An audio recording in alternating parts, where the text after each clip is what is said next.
They left me underground to die, but I dug my way out with broken fingers. My name is Daniel Reeves. I'm 33, born in rural Kentucky, and I've seen things most men wouldn't believe even in their worst nightmares.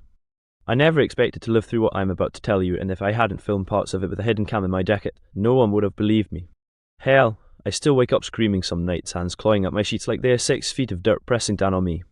It all started with a stupid bet. My old friend Tyler and I were drinking in his garage one night, talking about YouTube stunt channels and how people fake survival challenges. One thing led to another, and he dared me to do something insane, to spend 24 hours buried alive in a coffin he built himself. I laughed it off. But then he put $10,000 on the table. Said he'd film the whole thing for our channel. I'd get food, water, and a walkie-talkie. Just 24 hours. One day. The idea scared the hell out of me, and that's probably why I agreed. We built the coffin out of plywood and reinforced it with steel bars. It had a tiny battery-powered fan, a GoPro mount, and just enough space to move my arms a little. Claustrophobic? Sure. But I thought it was safe. I even signed a dumb waiver Tyler printed off the internet. We were laughing the whole time. On the day of the burial, he drove me out to the edge of his family's property, a stretch of land near the woods. It was remote, quiet. He had a small backhoe waiting, and I remember thinking, this is way too real. I climbed into the box around 10 a.m. It was cold. Damp. He handed me a flashlight, a walkie-talkie, and a thermos of water. I gave a thumbs up. He closed the lid. Then I heard the dirt falling. It's a sound you don't forget. At first, it's like soft rain. Then it gets heavier, louder, until it feels like the world is being poured onto your chest. The fan kicked in. I kept calm. Told myself it was just a prank. The first few hours were boring. I filmed myself talking, cracked jokes out. But by nightfall, something started to feel off. Tyler wasn't answering the walkie-talkie anymore. I tried to stay calm. Maybe the battery died. Maybe he fell asleep drunk. I banged on the box. Nothing. I waited. My phone had no signal. Around midnight, the fan died. The air thickened. Every breath felt heavier than the last. I screamed into the radio. I pounded the lid. Still nothing. I started sweating, panicking, trying to suck in air that wasn't there. That's when I realized something horrifying. The box was deeper than we'd planned. Much deeper. I remembered Tyler saying something earlier as a joke, and no one's ever going to find you down here if I mess this up. But what if it wasn't a joke? What if Tyler didn't plan to dig me back up at all? I don't know how long I screamed before my throat gave out. I kicked, clawed, begged into the walkie like a man possessed. Silence. Just the sound of my own breathing and that awful creaking of the wooden walls as they pressed in tighter with every passing minute. I checked the flashlight. Still working. At least that. I flicked it on and looked around at the cramped space, barely enough room to move my arms. I could feel my breath bouncing off the coffin lid inches above my face. My fingers were trembling. Not from cold, but from something worse, the creepy realization that this wasn't a 24-hour stunt anymore. This was a grave. I tried to think logically. Maybe he went to get help. Maybe his phone died too. But that thought didn't last. Tyler was a lot of things: reckless, a jackass, irresponsible, but he wasn't the kind of guy to leave me buried and just forget. No. Something was wrong. And the deeper I thought about it, the more twisted it became. Tyler owed money. I knew that. He was in deep with some shady people, online gambling, maybe worse. I remembered the strange phone call he took the night before the burial. He walked outside and came back looking pale. He told me it was just business, but wouldn't say more. And now here I was. Alone. Buried. With no air circulation, no contact, and no escape. I started to conserve energy. Slow breathing. Small movements. I thought maybe if I rationed the water and stayed calm, I could survive long enough. Maybe someone would find me. Maybe Tyler would come to his senses. That was when I heard it. Footsteps. Faint. Above me. I screamed and slammed on the lid. Tyler, help, I'm down here. I sobbed, laughing like a lunatic. Relief rushed through me like a drug. But the footsteps didn't stop. They circled. Slowly. Not one person, multiple. Muffled voices. Then laughter. They knew. Whoever it was, they knew I was down here. And they didn't care. They were walking on my grave. Talking above my coffin like it was a game. I heard someone say, "How long do you think you'll last?" And another voice reply, "Long enough, we need the footage." Footage? What footage? I froze. Had this all been a setup? Not just a bed, but something bigger? Were they recording me? For what? I'd worn the GoPro. Tyler told me it would be for our behind-the-scenes clip. But now it hit me, they were using it. They wanted to watch me suffer. Maybe even die. My skin went ice cold. I knew in that moment if I didn't find a way out, I wasn't getting out. No one was coming to rescue me. No one wanted to. I had to dig. I didn't care how deep I was. I had no tools. Just my bare hands, a thermos, and maybe a few hours of airlift. I ripped off the inside padding, tore at the wooden corner with my nails. My fingers bled. Splinters jammed under my skin. I screamed, bit down on the thermos cap, and kept going. One thought drove me. If they wanted a horror show, I'd give them one. The wood finally cracked. It was just a hairline split in the upper left corner, near where my shoulder pressed against the side wall, but it was something. I jammed the tip of the thermos into it and twisted, every ounce of strength I had behind it. The sound it made, a dull, splintering groan, was the most beautiful noise I'd ever heard. But then came the dirt. As soon as that wall gave way, even just slightly, soil began pouring in like water through a broken dam.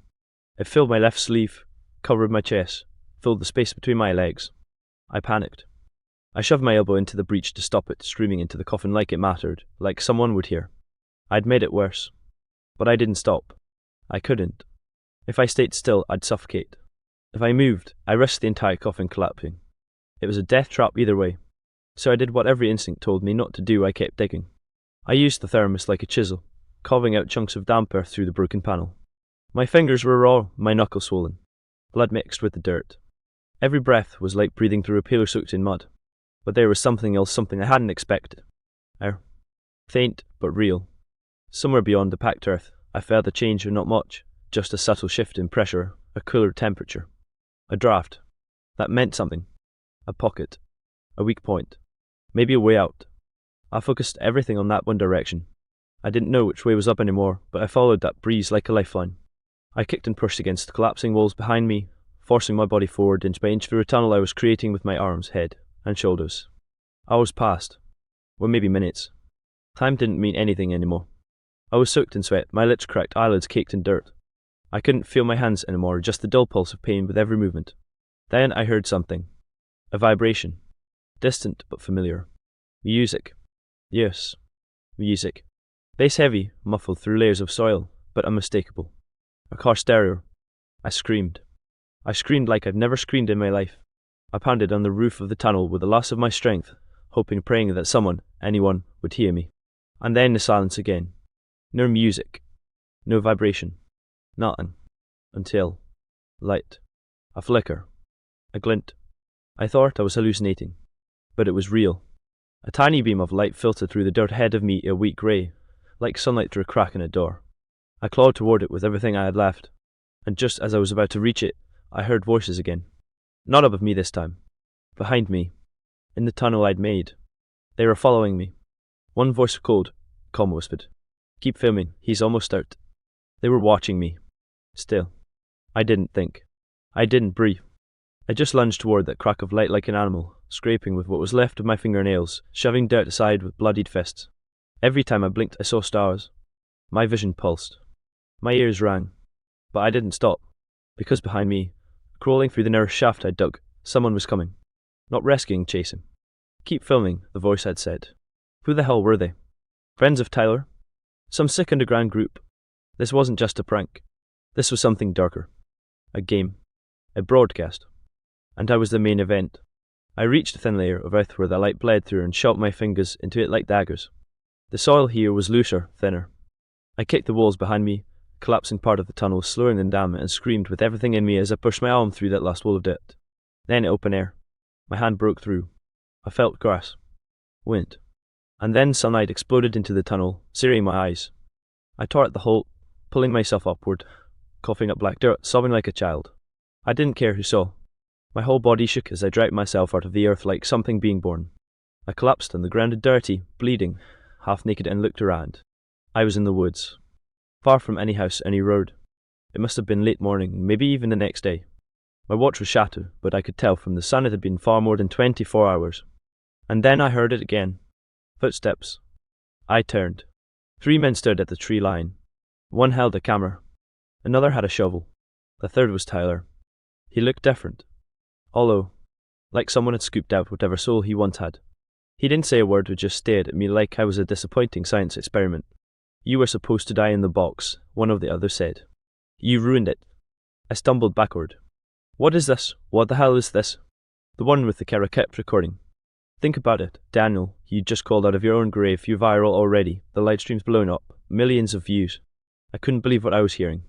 You streamed this? You left me down there to DAE for goddamn video? It's bigger than that, Tyler finally said. His voice was flat, robotic. This was part of something new, something real. No more fake pranks. People want truth. Raw fear. You gave them that. I couldn't even speak. My mouth was dry, heart racing, every nerve screaming to run. But then the man with the shovel raised it. You're a liability now. That's when I ran. I didn't look back. Just tore through the woods, branches slicing my arms and face. I heard shouting behind me 2 sets of feet, maybe 3. I had no plan. No direction. Just one thought screaming in my head. They were going to kill me. And now they're coming to finish the job. I ran until my lungs felt like they were tearing open. My bare feet hit rocks, roots, thorns. I didn't care. Pain meant I was still alive. I ducked under fallen trees, scrambled up muddy slopes, and prayed with every step that I wouldn't hear those footsteps again. But they were close. I could feel them behind me, relentless. Like they knew the woods better than I ever could. At one point I slipped on wet leaves and slammed shoulder first into a tree trunk. I tasted blood. My vision swam. I tried to stand, but my legs buckled. I crawled through the underbrush, dragging myself like an animal, gasping and coughing. Then the sound. A car. Far away, but real. I followed it. I didn't think. I just followed that noise like it was the voice of God. After what felt like miles, the trees thinned, and I stumbled out onto an old dirt road, almost collapsing in front of a rusty pickup coming around the bend. The driver slammed the brakes, horn blaring. A bearded man in his 60s jumped out. Jesus Christ, boy, what the hell happened to you? I could barely speak. Help, please call the cops. He helped me into the truck, gave me water from an old bottle on the seat. I cried, drinking it. He called 911 on a crackling flip phone while I rocked back and forth in the passenger seat, covered in blood and dirt, shaking uncontrollably. Hang in there, he said. Help's coming. But I didn't feel safe. Even in that truck, I kept looking behind us. Every car that passed. Every bird that moved. I didn't trust anything. Not anymore. At the hospital, I told the police everything of the coffin, the live stream, the voices Tyler. I begged them to find the burial site. I even showed them the broken GoPro hidden in my jacket lining where most of the footage was damaged. They looked skeptical at first, but then they went out there, and they found a box. Still partially buried, crushed from the weight of collapsing dirt just where I said it would be. No fan. No food. No backup air supply. Just a closed coffin and claw marks inside the lid. It became a national story overnight. Man buried alive escapes death in alleged YouTube stunt. Livestream horror, police investigating dark web broadcast. Reality gone too far, experts say after burial challenge turns criminal. But Tyler, gone, vanished, along with the 2 other men. No trace. No names. No online history. Nothing. YouTube channel we'd used. Deleted. Wiped clean. As if it never existed. No clips. No livestream. The footage I thought they were capturing gone without a trace. Except for one thing. One file survived on the GoPro. A short clip. 30 seconds. It showed me screaming inside the box, punching the lid, sobbing, barely conscious. And behind that a faint but unmistakable voice. Not Tyler. Not one of the others. Someone else. A woman's voice. Calm. Almost smiling. She whispered, "We're watching, Daniel. Don't disappoint them. I don't know who they are. But I know this isn't over. It's been 6 months. 6 months since I clawed my way out of a grave someone else dug for me. 6 months since the world called me lucky while I stared into the eyes of strangers on the street, wondering if they were watching too. I moved. Changed my name. Deleted every online account I had. No phone, no credit cards, no digital footprint. I pay cash, live in a rented trailer on the edge of a dying town in New Mexico. Just me, a baseball bat, and a dog I picked up from my shelter who growls at the wind every night like it knows something I don't. But I'm not crazy. I kept telling myself that until the first envelope arrived. No return address. Just my name printed in block letters. Inside was a single Polaroid photo, a blurry shot of me asleep in my trailer. The second envelope came a week later. It held a flash drive. On it, a video. Me underground, screaming, crying in the dark but from a new angle. Not the GoPro I wore. This one was different. High quality. Edited. With music. Captions. They made it look like entertainment. Like a goddamn movie. And the views are over 11 million, according to the file's data. The file name. Project Lazarus Episode 1. They called me Episode 1, which means there are others. I went to the FBI. Bought everything. Photos, the flash drive, even the GoPro chip. They listened, nodded, asked questions. But as soon as I mentioned Tyler's name and the phrase Project Lazarus, something shifted. They started glancing at each other. One agent left the room and never came back. Then they thanked me for coming in, said they'd be in touch. They never were. 2 days later, I came home to find my trailer door cracked open. My dog was hiding under the bed, shaking. Nothing was stolen, not in the traditional sense. But my hard drives were gone. My backup files. My handwritten notes. And the walls? They were covered in writing. Black marker. The same words over and over. We're watching. Are you still interesting? I don't sleep much anymore. Some nights, I swear I hear whispering through the static of the old radio I keep on. I see figures on my security camera feed always just outside the frame. Always turning away just before I can focus on their faces. They don't want to kill me. Not yet. I think I'm being kept alive for content. A sequel. Or maybe they're just waiting for me to break again, to crack like I did in that box underground. Maybe that's the real show. And here's the worst part. I think it's working. Last night, I found a new camera hidden inside my smoke detector. And this morning, there was a note on my table that simply said, Episode 2 begins soon. I'm telling you this because if I disappear again, if something happens, I want someone to know the truth. This wasn't a prank. This wasn't a stunt. This is a new kind of horror. One that doesn't end when the credits roll. It ends when the audience gets bored. And right now, they're still watching.